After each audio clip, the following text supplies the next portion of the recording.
Hi. Hello. Hello, hello. I can Ah, I see don't you hear and hear you. you. No? Can you hear me? Why don't I hear? Would it be any of these plugins? This is YouTube, can you hear me? weird. Things. Let's Okay. see. Oh, Can you hear me now? yes. Nice. All right. Hi. Gosh, you're Hmm. pretty. Oh, Nice. Hey, thank getting ready to start here. So I'm just going to roll our intro video and then we'll get started. All of these cast members are not here tonight for one reason or another, but we'll roll anyway. I'll give you the hair tie right off of my wrist. I'll turn it up if you play Taylor Swift. I'll gas you up when you're acting unhinged. If you're done, if you pissed, I'll help you burn down a bridge. I'm an always got time for my girls, girl. Wherever you are in the world, girl, I'll be right there when you call me up. If you need to cry or wanna get drunk, I'll be your number one hype girl. I got your back in a fight, girl. Round after round, I'm always down. There ain't no doubt I'm a girl's girl. Yeah, there ain't no doubt I'm a girl's girl.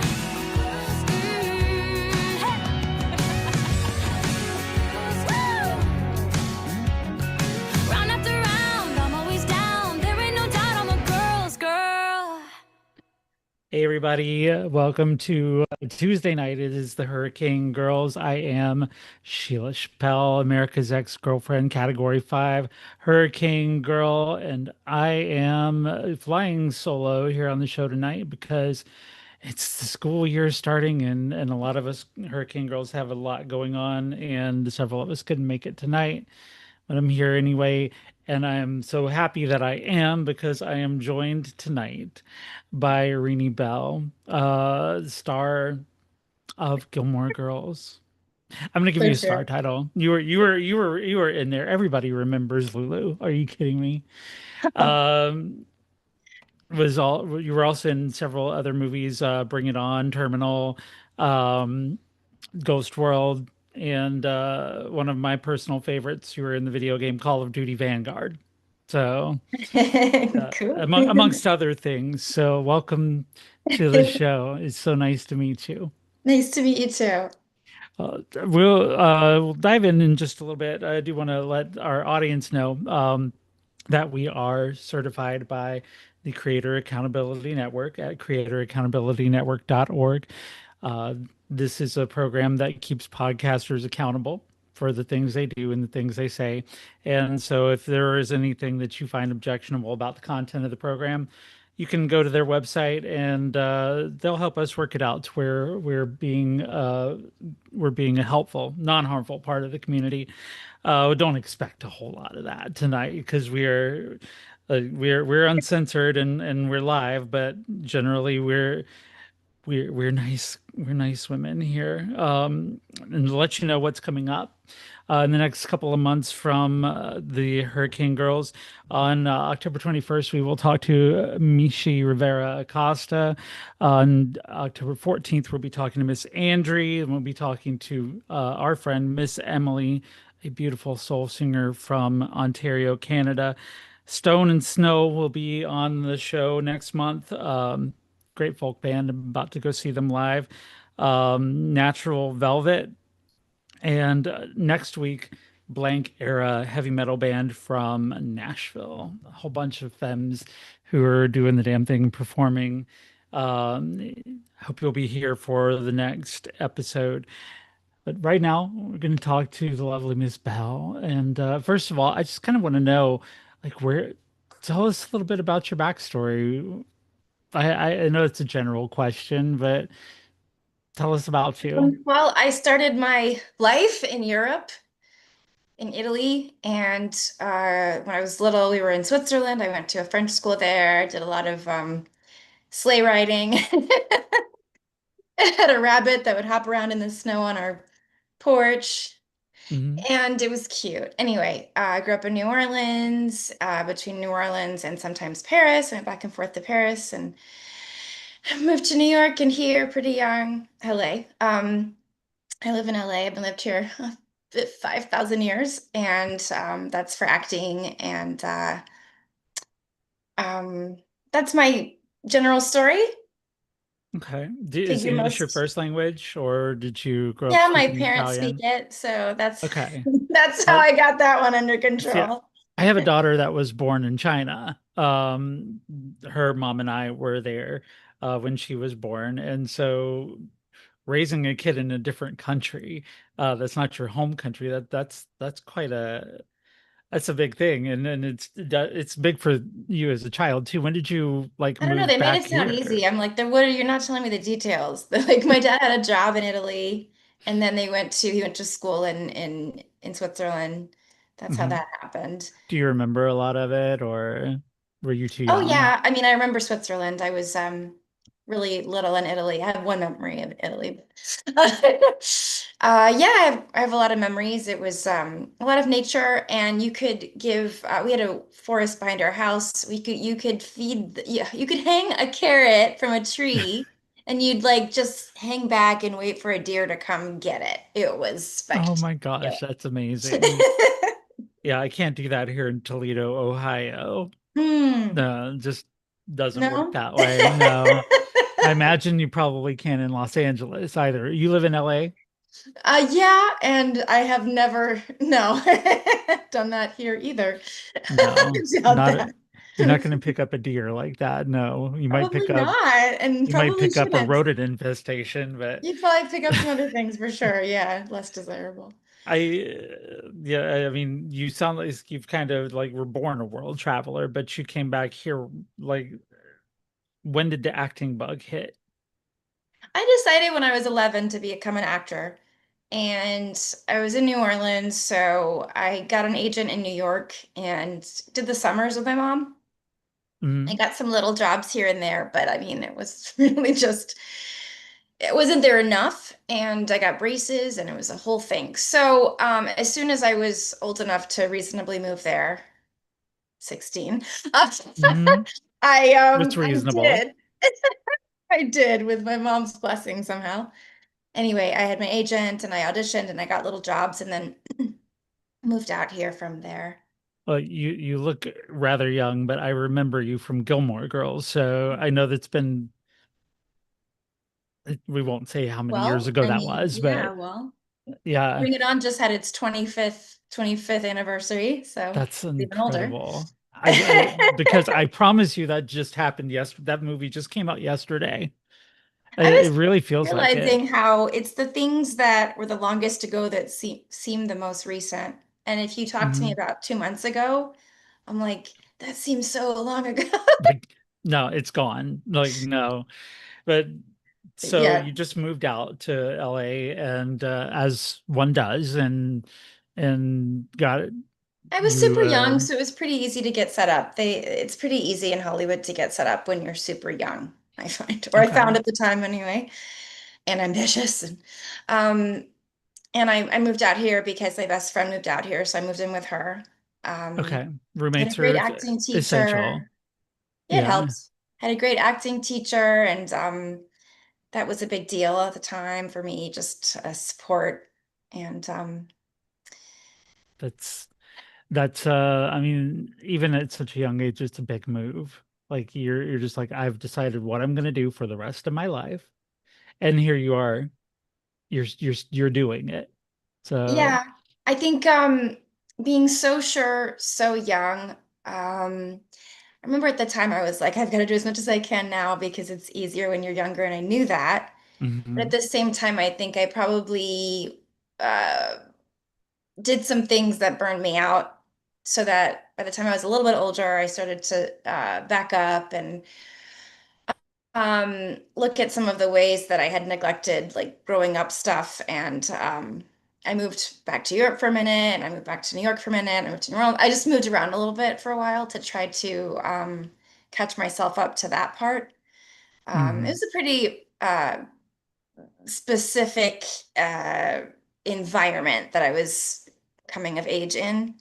And I wouldn't say it was the most wholesome or healthy, but I mhm. didn't care Right. because I just wanted one thing and it was good for that. So it was good for me to sort of look at other parts of my personality that I hadn't been able to pay attention to.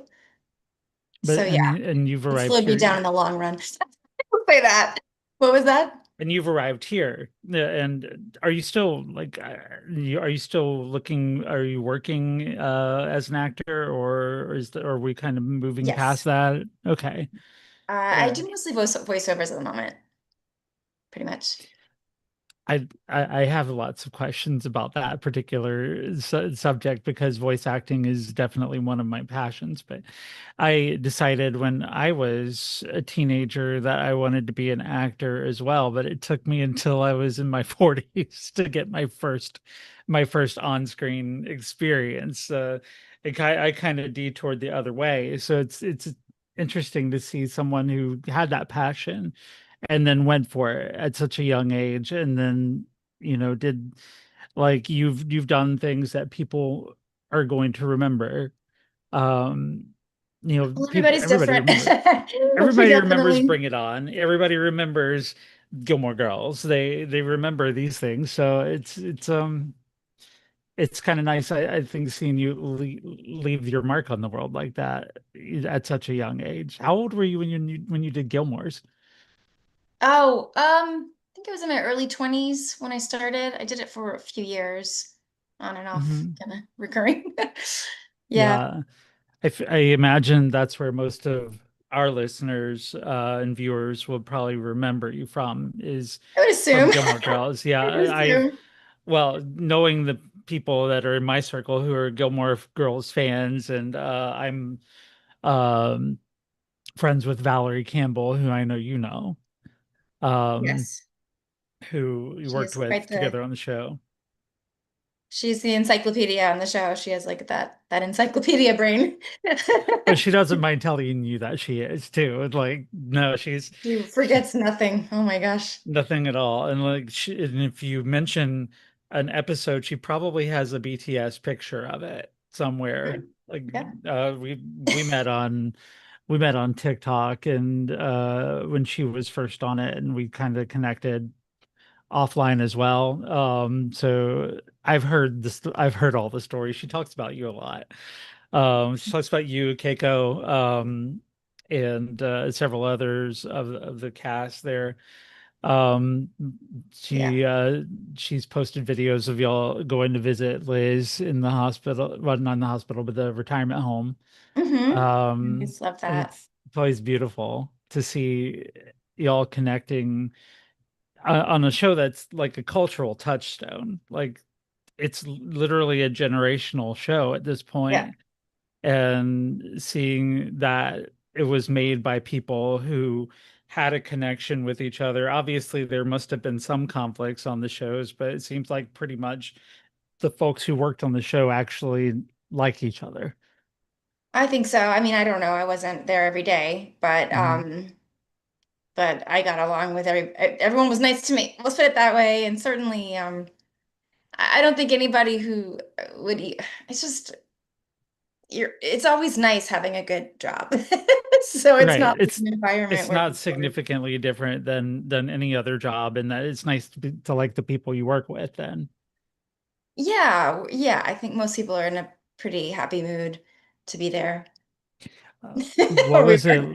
What was it like working? Is that the one that you had to be around probably the most was Yeah, Sean Gunn, I was who almost played never Kurt. not in a scene with him. I mean, that was kind of your role, was to Yeah. be his stabilizer. Not even to say his girlfriend, but just someone to ground that character from being Yeah. an almost literal cartoon. Yeah. How was it working with Sean? Always fun. Um, Always professional and laid back. A good vibe. Easy to felt easy to do a good job with him. Mhm. And like it felt easy to bring what I wanted to bring to the table because it was yeah, it was an easy, relaxed vibe and because he was so solid in his character that I just that it was just like supporting. It was like a supporting element to Is he a work. method actor? Like, does he No, not at all. inhabit Kirk? Okay, so when the camera comes on, he becomes Kirk, and he's Sean in between takes, I right? yeah, I never saw him like going in a corner and Okay, yeah, preparing or anything.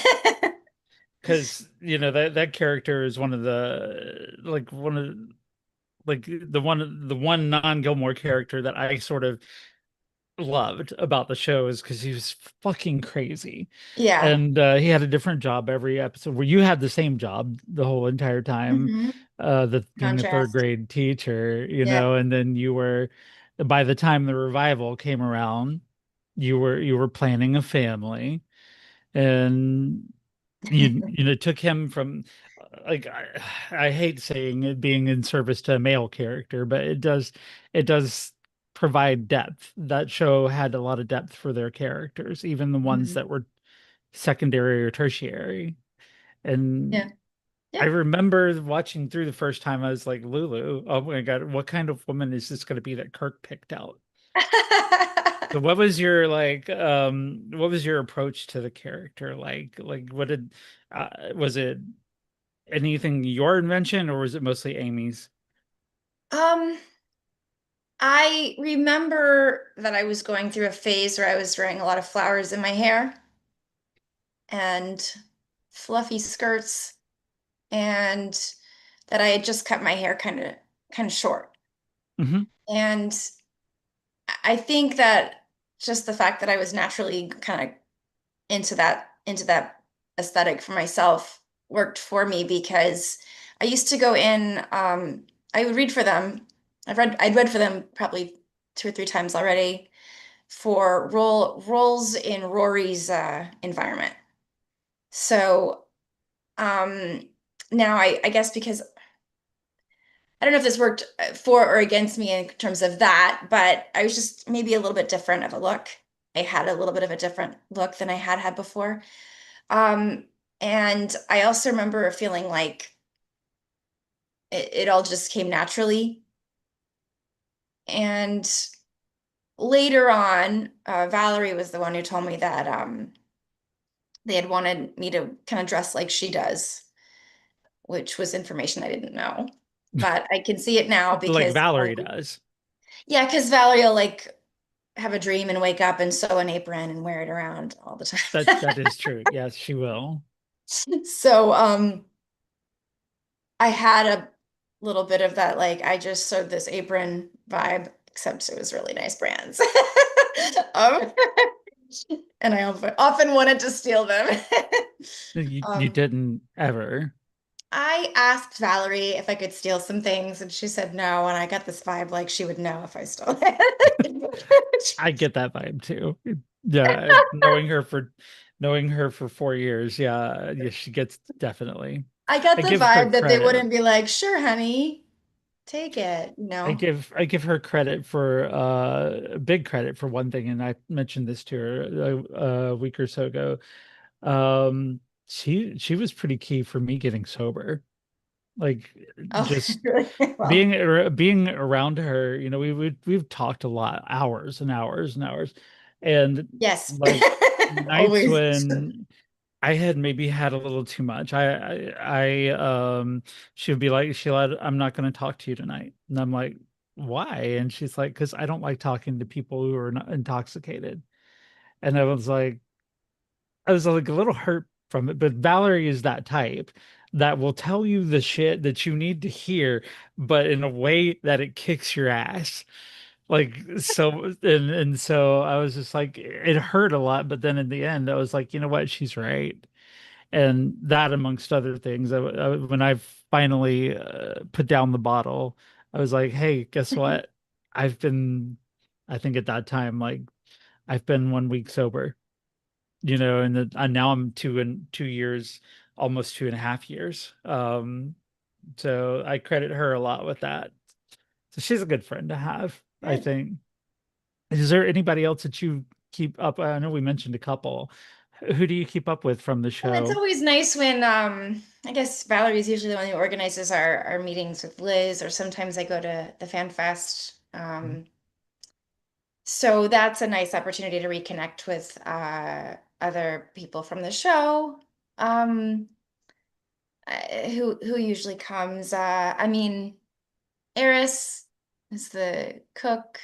Dude, Devin, who is in the sorry there, Devin No. Schwartz, who is in the Yale Daily News. Mm-hmm. Um, well, there's this chick Patty who was Lorelai's stand-in. I see Mm-hmm. her at dance class. I don't know. There's some writers who come. Sheila and Stan are their names. Mm-hmm. I'm trying to think who else I sometimes Nick Holmes, who was one of the brigade, the monkey brigade. What are they called? The ones that did the you jump I jump sort of thing, Yeah. yeah. Um, yeah, I do notice that a recurring theme is that most people are out of touch with the main cast. Like maybe not so much with Lauren and Alexis, but Well, it depends. Like Scott Patterson does a podcast now. I just did it last week, which was, yeah. I mean, a nice opportunity to just say, hey, I'm not like hanging out with him every Tuesday having a coffee, but um, Uh, the he rumor always was that he was seems like hard to that, get. like little, sorry? The rumor always was that he was hard to get along with on the show, but he seems like he gets along with everybody just fine on the podcast. Well, it just meant that there are professional opportunities to reconnect. And Right.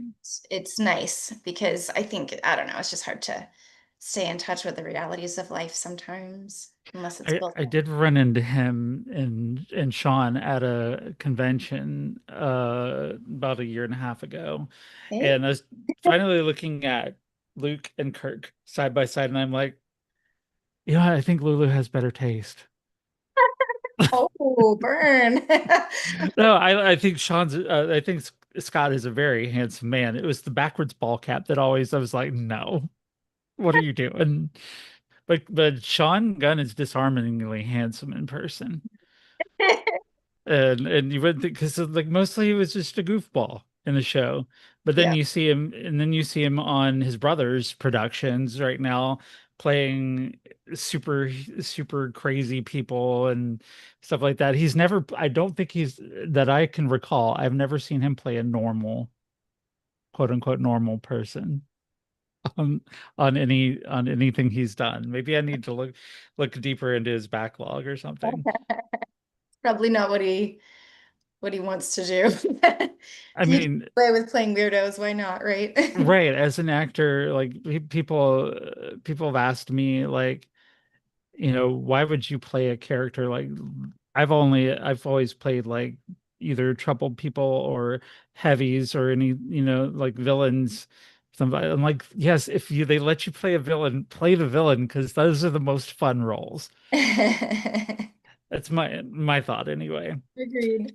But you were on King of the Hill for a bit too, for several episodes, right? Yeah. Which characters were you voicing? The dudes who produced and wrote The King of the Hill, or a couple of were close with Peyton Reed, who directed Bring It On, and Hmm. that's how I connected with them initially. So it was really fun to have that connection. But you asked me something. What was that? Sorry. Well, I don't remember It either because was my memory is going with age, but you voice acting. You mentioned being into voice. Was that your introduction to it or oh, no, I don't think so. I don't think so. No, it wasn't my okay. first anything. It was just something nice that I got to do. Um, we recorded on the same microphones as The Simpsons, which was very exciting for me. Um, Hmm. yeah, I felt like I was just germs away from all this. But I mean, the people I was working with on The King of the Hill were pretty exciting too. Pamela Adlon, and I don't think I met Mike Judge. He was always phoning it in from Texas on his little phone thing. But it was just like a bunch of really brilliant, just really brilliant character actors. do you record simultaneously, or do your voice like on It, King of the Hill, I guess, it but was I know it yeah, it varies. was in the scene, yeah. Hmm. Yeah. Okay. That seems to me it would make the scene a lot easier, is to be able to be in the same room bouncing off of other actors. But I know a lot of jobs you have to record separately. Like, I know on your video games it must be a lot different when doing a video So during game versus. the pandemic, it was like all I got was a screen. They weren't even outside the booth, like the director and the writer, and I was like, oh, like an engineer is outside the booth and everyone else is on a screen. And then after pandemic, there were humans there, and I just Mm, like even that was better. But no, there weren't other characters. But I mean, video game was different. I just had lots of lines that I just kind of read at it once. must be tons of lines. I play a lot of video games, and I mean, those go on for hours and hours and hours, and there's a lot of random dialogue. And then they saved the super death for the last day because they knew I was going to become a horse afterwards. They're like, sweetheart, I'm going to need you to scream a lot crazier, louder. I'm like, okay. You now the flames are burning your toes. Okay. But that So was really horse, made me so hoarse. it must be a really hard job for a director trying to set the scene for an actor to get that Even, I mean, performance. they were really good. So I don't know. No, it was, I mean, I'm sure it required skill, but they did it very well. I I I always hated I never did voice acting, but I always hated looping because I was never able to get back in that same zone. I guess I'm a method actor. I don't know, but I was never able to get back in that same zone while doing ADR as I was in the moment with the cameras on. So I'm praying that the boom mic has caught everything. It's I I think it takes a special skill to be a voice actor. Like, Yeah. you have to be like, you can't just go read lines. You have to be a good actor, I mean, it's all the same thing except for the technical part. and you don't have to put on a pink costume. Which, by the way, is pink really your favorite color? Blue is my favorite. Rini's Blue. favorite color is blue, but we don't have to be the same person. I I mean, was pink. hoping you were going to say purple, but no. Oh yeah, is that yours? I do enjoy my pinks. I do enjoy my pinks, but I just wondered that because one of the scenes I cut for our TikTok promo was the scene of you and not wanting to return your pink ribbon Yeah, because that was your favorite color, and Kirk having to apparently chase you down the street. yeah, exactly. Lulu loves pink. Yes. What's I mean, of all of your the things that you've done, what's your favorite? Oh, who was I had a I had an audition with Sam Mendes one time, and not audition. I had a job with him. I was in Jarhead. It was a really small Hmm. role, but I it was a whole process getting the role, and had a meeting with him, and he asked me the same thing, and it kind of has stayed the same for me for whatever reason. I loved doing Ghost World. Um, it was a pretty small role, but it was a role that I felt I really had that feeling like, here's what I want to do, and I did it. That's what I'm always reaching for, and it's not always so straightforward. And sometimes I manage it, and sometimes I feel like, well, I did my best. And that was just one that felt like a good creative experience for me that just felt like really satisfying. Ghost World was your first feature, right? Am I No, wrong? it was my first feature. I don't know, my I first. really got to step up my research here. Yeah, I just remember that one stuck out to me. I did some indie movies that I don't know if they even got released first. And then I think my first big movie was Bring It On. Bring It On. Hmm. And somewhere in there was Road Trip and Ghost World, and they were sort of nearby. Road Trip, Tom Green. That um that must have been an insane set. It was I went from all girls to all so yeah, it was road trip came right after Bring It On, I guess, because remember like because again, remember I'm really young, so I go from Hmm. for me it was like college, I went from all girls. I'm like, I am having college, and then I went to like all boys, and I was like, I have boys everywhere. There's so many boys on that movie. Oh my gosh. So Hmm. that was fun. I was like, there's boys and boys. So Tom Green was stupid. sort of, especially during that period, was sort of like the boy's boy.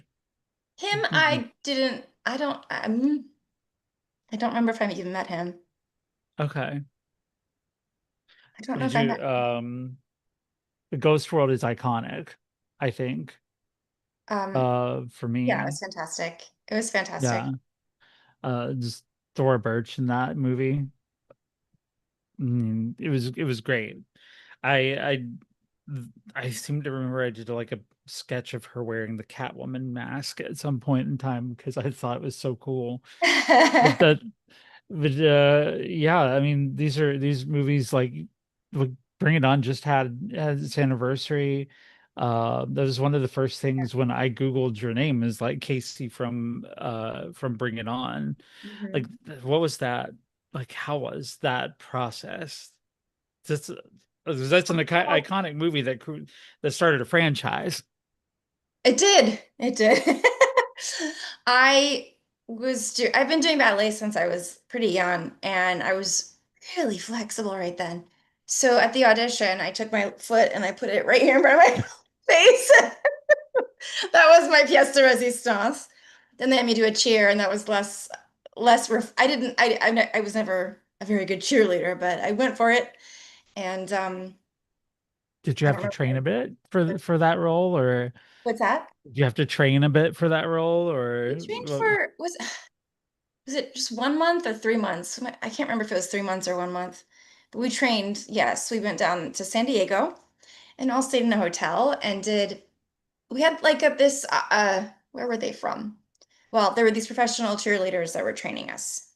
Mhm. They were really young like us, but insane people who would just throw each other in the air for fun.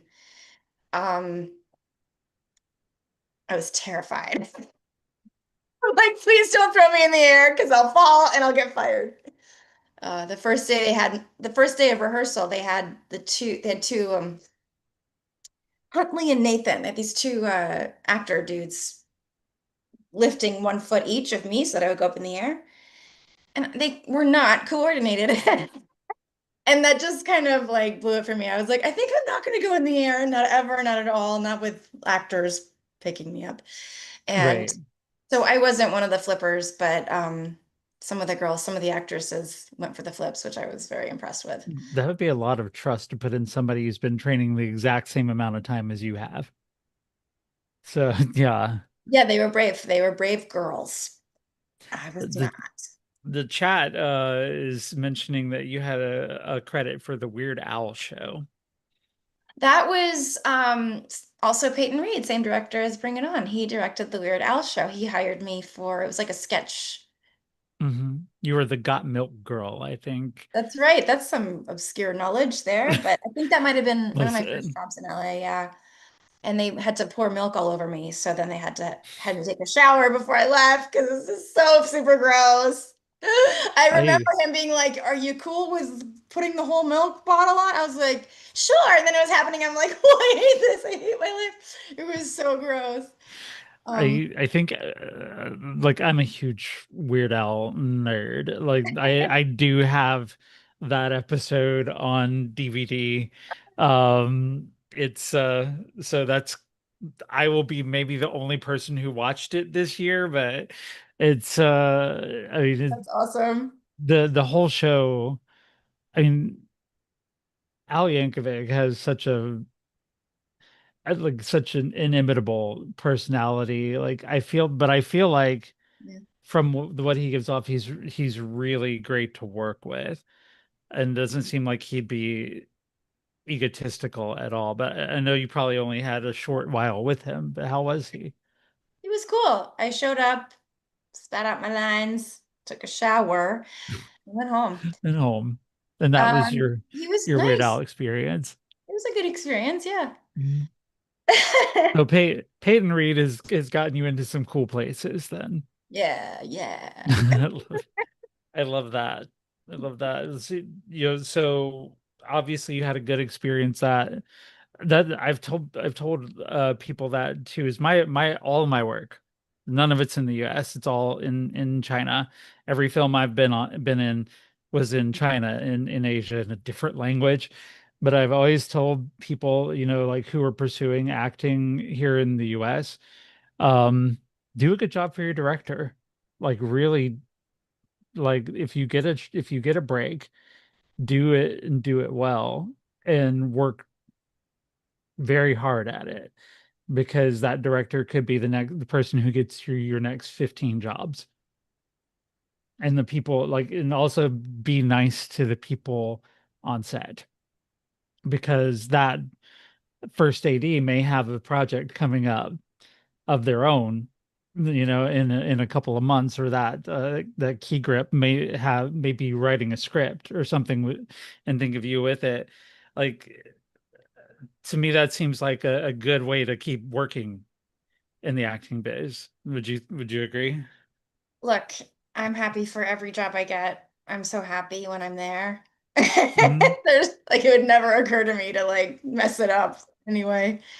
Not It's a Lindsay Lohan type such a joy then. to be employed. So Right. I feel like we have like Lindsay Lohan's probably the most infamous one, but there are actors who are notoriously hard to work with. So it doesn't sound like you're one of them. well, I guess there's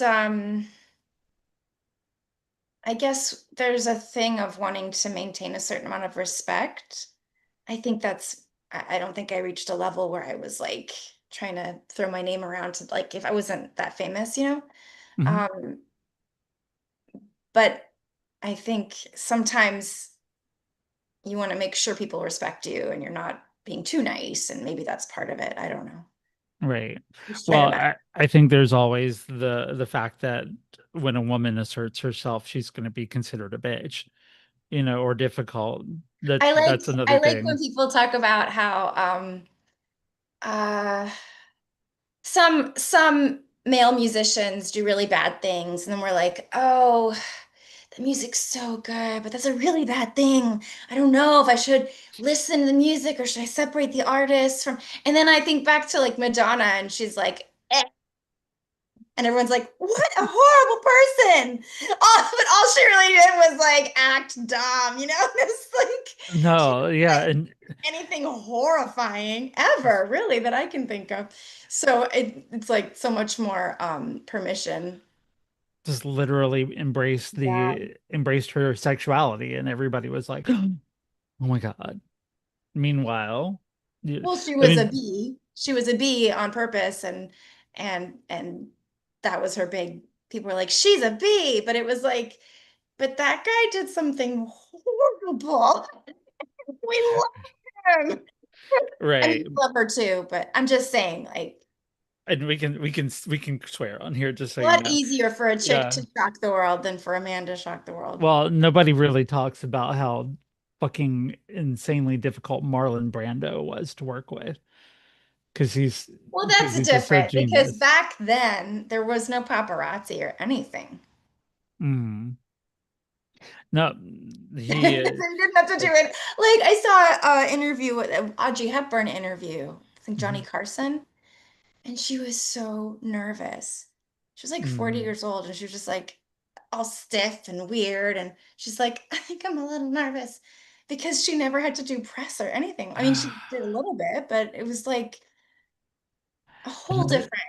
the Audrey Hepburn, like I literally have the Breakfast at Tiffany's wall art right here next to my studio, and like yeah, did you see her being so nervous on these interviews? And you're like, honey, do you not know you're an icon? Yeah, but she didn't have to do them. That's what's like, that's what I think Right. about. I'm like, it must have been so cool to be an artist when there was just no need to promote unless there was no need. Uh, And yeah, it's a you lot came less. along, you came along right at the cusp of that, I think, because at Yeah. that point there wasn't. a huge amount of social media. I think Facebook was just launching right around the time Gilmore Girls was on, but things really started.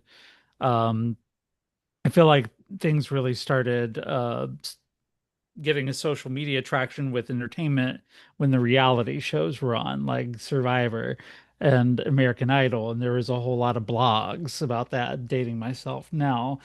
Um, but now everything you do, everywhere you go, is I know what here's makes Rini women Bell. hate on vacation. That's really different than Right, right. Marlon Like Brando, you know?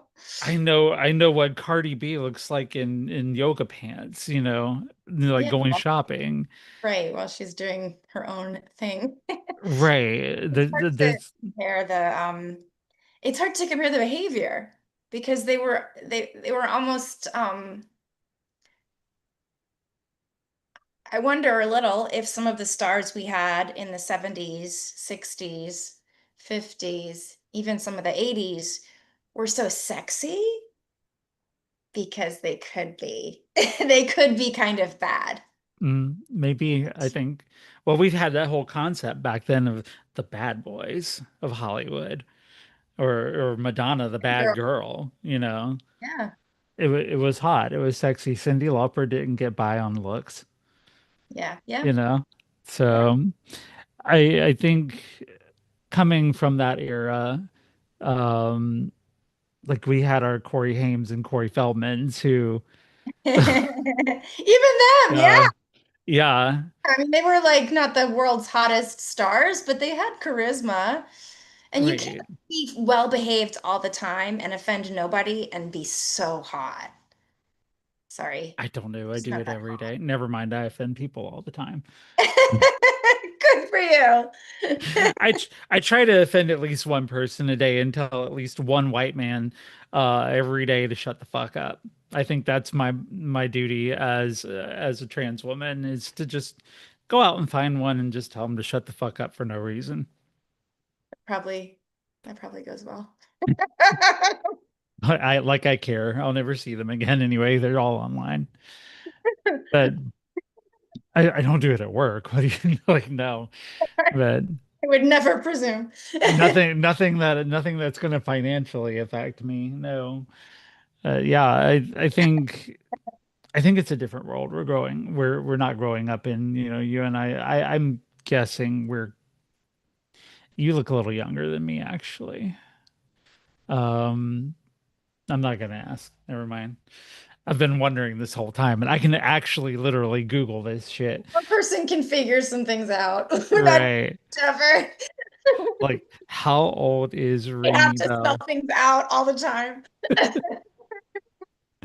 Do you, but that brings me to something you said earlier, though. You said you needed to get when you were 16, you wanted to go ahead and strike while the iron was hot. Like, and where what the when I read between the lines, I'm like, I need to strike while I'm hot, like while I'm young, and because we all know that women have expiration dates in Hollywood. Yeah.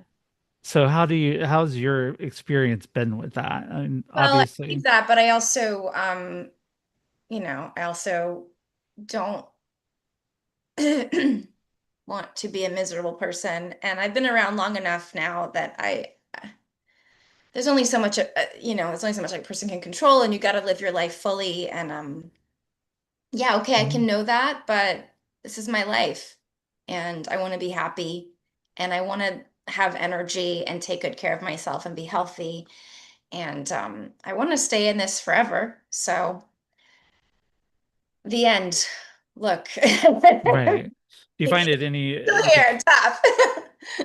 do you find the process of getting roles is any different now, or like are you being cast differently? Or I guess with Yes, voice acting you can maintain an illusion of a it's like very different. Voice acting yeah, is different. Um, yeah. but on screen like I feel like I'm not getting any teenage auditions anymore.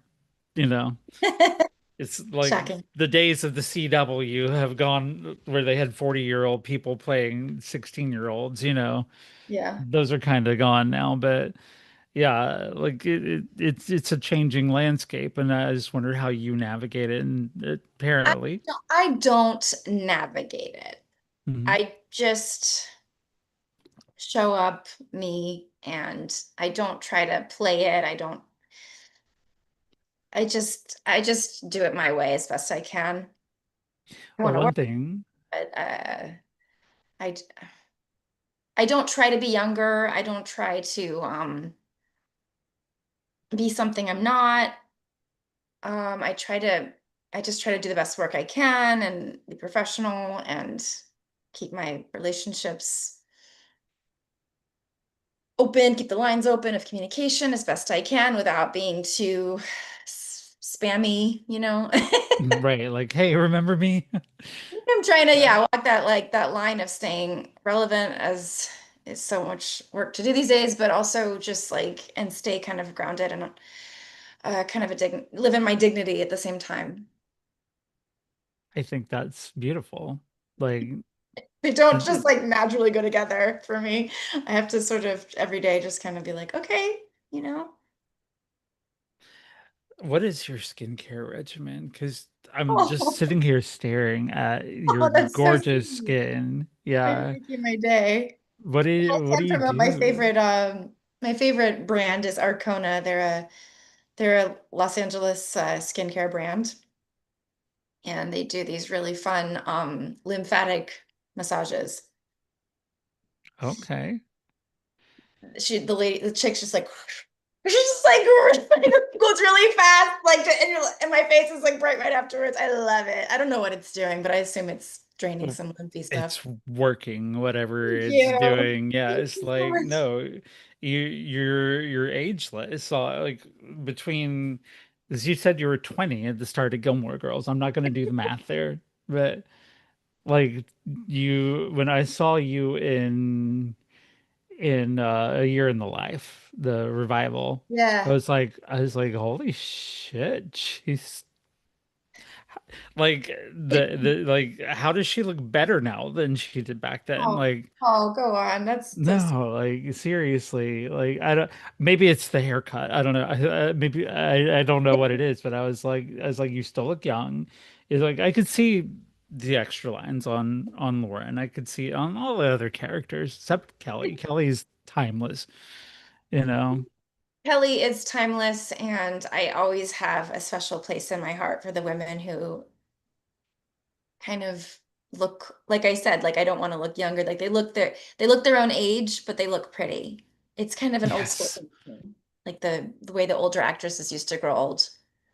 The more I hear Kelly talk outside of her Emily Gilmore character, the more I'm like, I love this chick. Like, you know, she's Really she's just yeah, I don't know.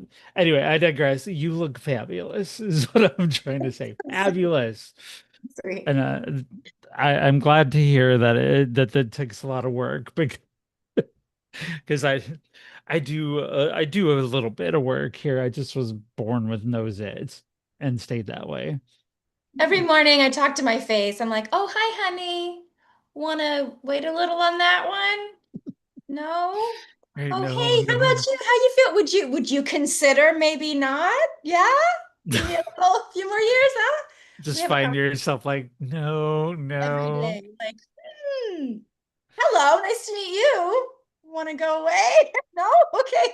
Yeah, I find myself looking at pictures of my mother and like, no, I don't want to end up that way. I was look at my dad. I'm like, Uh-oh. what can I work on here? This is a Maybe non-surgical face right here. So there's no you look great. Who cares?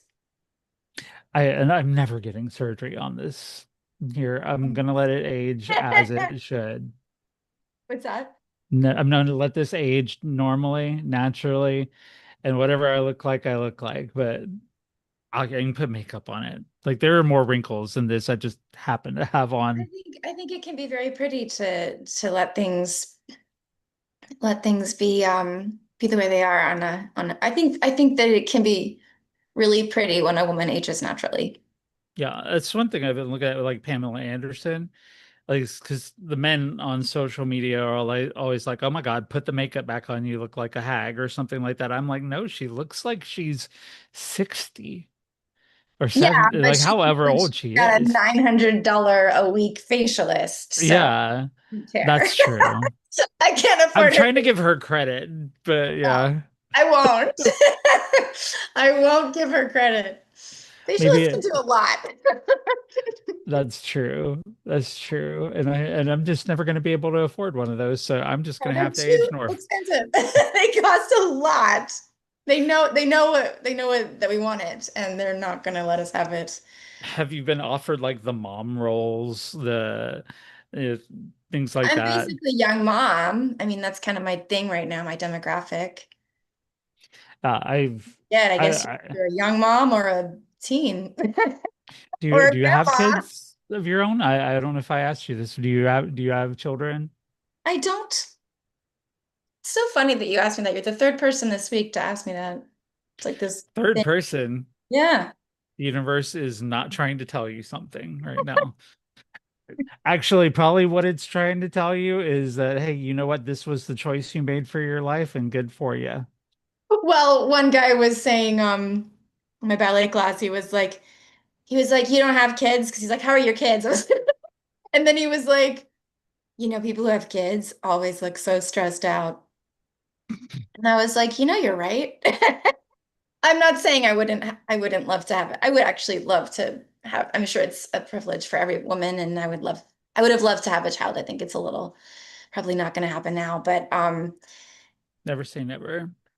There may maybe. come, But I am yeah. like at a point where a baby would be like a huge pain in my butt right now. I just would feel Oh, very yeah. weird. It seems like it's a young woman's game. So if you But can skip past that part and get to yeah, the like good stuff. chasing a 2, 3 year old sounds really like not my first choice. But No, anyway, I have um, six, and 6 and 5 of six children. mine are adopted. Yes. So I You know skip. about being stressed all the time, I'm sure. Right, right. That's No, what I was saying. I was like, you it's true. know, You see, they're always like, you're always worried, right? I am always worried about my kids, yes, because I always want them to be happy and be doing the things that they want to do. And I Right. worry about the choices that they make. And They'll get uh, hurt. They'll get the feelings hurt. That things won't go yeah, right. and That they won't be amazing. That they won't have. I love the fact that at this point they call me when they have an issue. Like my oldest is, I'm a grandma too. So my oldest is always, call like was telling me about the birthday party and stuff. I couldn't go. But was always this, when there's something going on in their lives, they let me know and they get my advice from it, and they always know that I will be there to support them. But it's not for, like, raising kids is not for the weak of heart. It's not for everybody. It's not even for every woman, because like the whole narrative is that women are not happy unless they have children. No, honey, There they is are that plenty narrative. happy. There They're is. plenty. You can be plenty happy without reproducing. Look, just means you don't have kids. Like it's just one path. Right. But yeah, Well, it's true. Like society is very, it's hard to change a society. I don't know. you don't seem to me like a person who is unfulfilled in their life choices. But there's the fact, yeah, like the fact that I don't have children means I have a lot more energy to do other things, that's all. Mhm. But So what's coming up for you? And what kind of auditions, things? I make soaps. I have a little Yeah, I was handmade soap business I that was going to talk to you about that because those look amazing. thank you. They're handmade, they're Gilmore Girls themed. I try Mhm. to come up with some Gilmore Girls themes for them, but I don't know. Sometimes I really hit it on the nose. I do like a poodle. I did Oi with the Poodles, and I did Omnia Parata. Sometimes I just like, here's a Santa burger. And sometimes I'm like, here's coffee, something a little more general, or here's some daisies or yellow daisies, or right now I have carrot cake, which I say is the cake thing, and then Suki's garden is a carrot. Anyway, I'm still coming up with my fall line, which it's time. It's fall. And So And we they're sell not those. just decorative, they smell good. They have to smell good. I've looked at them, I can Oh smell them yeah. through the screen. Like literally, I'm imagining what that smells like when I'm looking at the soaps that you've created. As I follow your Facebook, I see the ones you posted. I see the ones that you posted on TikTok. Thank Um, you. I sure the appreciate the people who are paying attention to the soaps because they are just such a treat for me to make. They're I got into it because of the Gilmore Girls fan community. mhm. Going to these fan events, the fans are pretty crafty people, and they really inspired me. And I would make the soaps and sell them at the events. And then one of the fans set up my Etsy shop for me. I was like, let's see if we can just sell these online, and they sold them for me. Just like another thing, like just so generous and so sweet, just crafty, generous, sweet. It's incredible to me the energy that the Gilmore fandom has. Me It's too. it's unbounded. I've got again via Valerie, I've gotten to meet like several of the hardcore fans and a lot of them that go to FanFest every year. I Oh, have not yet been because it's too damn far from Ohio. good. Um but I've always heard good things about the FanFest. Do you do other conventions or I'm doing one in Pennsylvania next month. oh What is that's this town closer. called? Schaeferstown, I think. It's a Mhm. pop-up. Not totally sure the Is it whole. for Gilmore's or is it just a Yeah, general fan committee? it's a Gilmore Okay. Girls thing. Okay. So, and I'm doing Like the cruise. I was wondering like of all like if you ever do other signing events or stuff like that, which are the pictures that you get asked to sign more? I haven't really, I don't know. I haven't really signed pictures. They haven't, the events I've done, there's been a strict no signing pictures Oh, okay. laws for some reason. So I Well, haven't really done that. that keeps you from earning money there, but yeah. Thing to do with, I think, I don't know what I don't know. Yeah, maybe it's because I'd be expected to charge money for that and that you can't Mm, charge money for a good. I have no idea, but it has to do with legalities, I'm pretty sure. Things that mm. make my head hurt. Well, yeah, it seems like the going rate for that's like $60 a picture nowadays. I met Claudia Wells from Back to the Future, and it was like $40 for a signature, $50 for a personalized signature, and $60 for a person for all of that plus a quote from the movie on there. And I'm like, I'm not mad at you. You got to make your money somehow. And the convention circuit seems to work for a lot of people, you know. It's one thing I remember about the convention I saw Sean as, he was the cheapest one.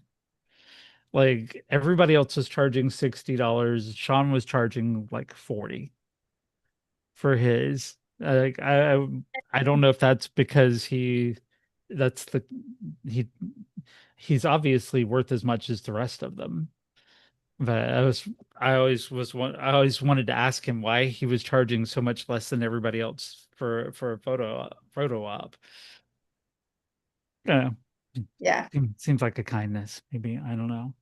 Maybe he just, yeah, maybe it's just a morality thing or just likes to do it. Maybe. No, if they were to announce another Gilmore reboot, not for those of you watching, I'm not saying this A is not third news. We are reboot. not, there is not a Gilmore reboot in the works. Please do not, yeah, do not do that. Because I know every time Valerie says something about it, there's articles in websites everywhere. If they were to announce that there was going to be another one, hypothetically, would you do it? Of course. Of course. Lulu has like where would Lulu be though? Like would you have talked Kirk into having kids at this point or would that I don't know. Yeah, I don't know. Um, I've done a lot of standing around expressing things. They haven't let me talk a lot. So it'd be fun to talk a little, but other than that, I think it's just I don't know. I feel like the Lulu character is playing off of whatever's going on with him. So it would be Mhm. something crazy going on with him would that I could play off of. Still be some teaching third job. grade, still be I'd still be doing teaching third grade, I hope. Yeah. yeah. Best third grade Either teacher. that or you'd be an assistant principal or something like that. Ooh. Yeah, Can look at the dream. growth. Yeah, it's weird that we sit around here wondering what these characters, but we love them, Yeah. right? Like because of how they're written and because of who plays them, these characters become a part of our parasocial life. Yeah. So I have to imagine that The that's whole point. gratifying. It's gratifying and also horrifying at the same time, but like, because you do have to do you ever have people come up to you and be like, approach you as one of your characters, as Casey, as Lulu, as somebody else? Oh, no. I have gotten a couple of, you know who you look like is that actress who played. Oh, I've the gotten a couple of those recently, and I was like, why do you think I'm not the actress who played that? Like I he was literally in Los Angeles. So somebody said you look like the one who played in Gilmore Girls, and you're like, yeah. that's I would have made 5 or 6 TikToks off of that. That would have been great. The soaps, like where can people check the soaps out? Like where can we I find mean, them?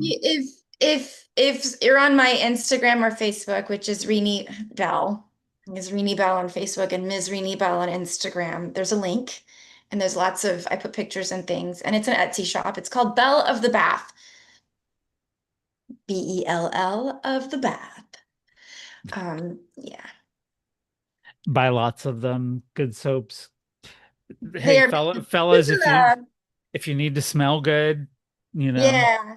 they're but like I wouldn't like I don't know if they're for using or for decorating because I could see They're both. the kinds of soaps that, well, I guess it varies, but the ones I have right now are really tiny and cute things in them. So it's like eh, eh, they're not gonna, it's a pretty soap, and I hope that my hope is that it will be enjoyed because it won't last forever. Like in that sort of enjoy it now, like a flower.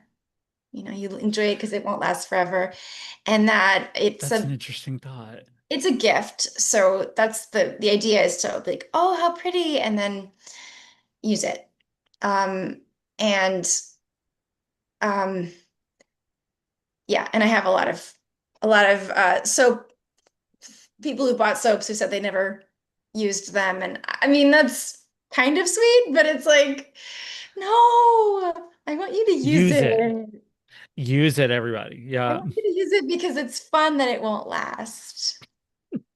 One of our YouTube chatters just ask if you make a soap that will make men wash below the waist. I have no idea what that means. No, I mean it just makes men be cleaner. Like, yeah. I don't know what to say to that. That's a very provocative question.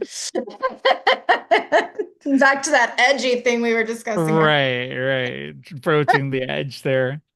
Oh. I think like I love the creativity thing. It feels like that's an extension of you creatively, like Yeah, is creating these soaps and making a kind of a different art than maybe most people would. yeah, But it makes you happy. yeah, And then you get to share it with the rest of us. And I yeah. love that. So everybody should be going to your Etsy shop immediately following the So show. happy if you do. Thank you. Yeah, and should be buying 10 or 12. We're again, they are to be used, so you're going to need more. So I Right. think that Use it. right. And it's not like a figurine that you put on your shelf or like something that just collects dust. It's something that's you can do that, but it can There's also something make you smell so good. there's something so luxurious about having just the day-to-day objects that we use that we have to use being beautiful. To me, Hmm. that just feels like that must be what being royal, that's like lavish. So Hmm. that's how I hope it feels like. I have to wash my hands, I have to use a hand soap, and I just Hmm. hope it feels like special to do that now. Or body. I think so. I think one of the fabulous things that I found once I was able to embrace the womanhood was the many, many, many things we can do to make ourselves fresh and clean and smell nice. There's And like a lot of ritual stuff to being a woman. Yeah. there is, and it's beautiful. It's time consuming, but it's beautiful. And Hmm. and and I think men could do it if they'd stop having so many rules to being men. Like if there weren't so many rules, like you can't do this or you'll be gay. Like, no, honey, you just smell good. They Yeah, really could. There's some yeah, basic things. right. Like you won't stink, sir. You can If you but moisturize your face. It's not going to murder right, you. right, you can trim the beard up to Yeah, do this. You know, you can let trim your your beard. hair do a little something, something to your You can hair. do something to your hair. It's so And maybe take the cargo shorts from 1994 and retire them. I mean, we're not talking about huge things. No, we're not. No. But that's one of the glorious things I think about womanhood is being able to experience those things Yeah. and being able to enjoy the Yeah. feeling that it gives. And I am looking forward to seeing what some of those will look and smell like. Thank you. I'm keeping an eye on your space. Thank you. Thank you. That's what would you like to happen next for you in your career? Like, are there some things that you've had your eye on that you would like to be a part of or Well,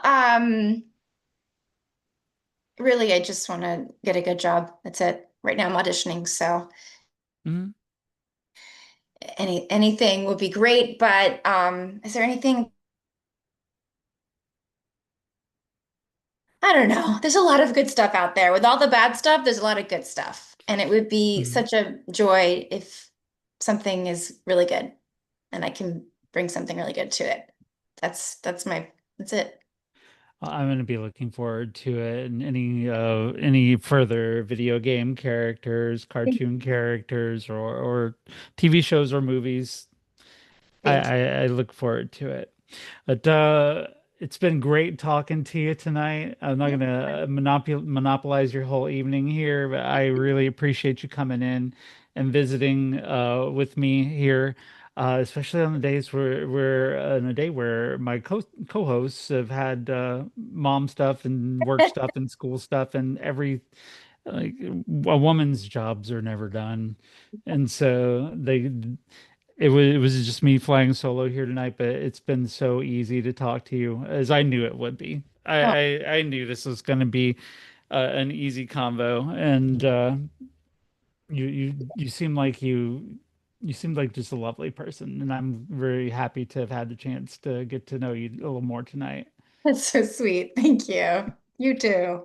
Well, for everybody else out there in our audience here, we're going to wrap it up for tonight, but we'll be back next week with Blank Era. We're going to listen to some of their music on the way out tonight.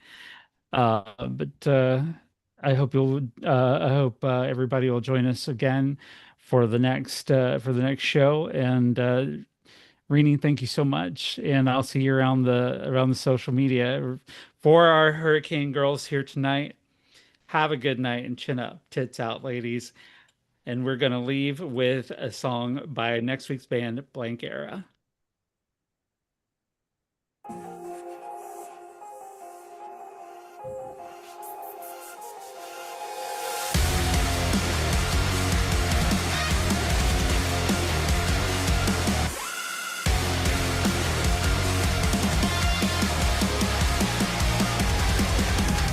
All so bright, everything seems fine.